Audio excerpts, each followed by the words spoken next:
రాత్రి 10 గంటలు దాటింది. ఉన్నట్టుండి స్పీకర్ ఆగిపోయింది. దాని ఛార్జింగ్ ఫుల్గానే ఉంది. ఏమైందిరా అని అడిగింది నేహ భయంగా. ఏమో, సిగ్నల్ పోయినట్టుంది అన్నాడు రాహుల్.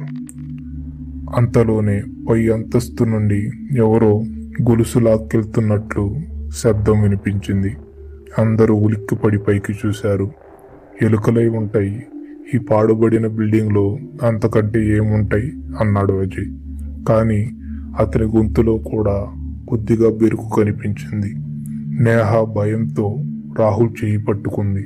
స్వాతి మాత్రం ఆ శబ్దం వచ్చిన వైపు ఆసక్తిగా చూడసాగింది. కొద్దిసేపటి తర్వాత నేహ వాష్రూమ్ కోసం పక్క గదిలోకి వెళ్ళింది. అక్కడ గోడకు ఒక పగిలిన అద్దం ఉంది. టార్చ్ లైట్ వెలుగులో తన ముఖం చూసుకుంటుండగా ఒక్క క్షణం పాటు ఆమె వెనక నల్ల చీరలో ముఖం సరిగ్గా కనిపించని ఒక స్త్రీ నీడ కనబడి మాయమైంది. నేహ గట్టిగా అరిచింది. అందరూ అక్కడికి పరిగెత్తుకొచ్చారు.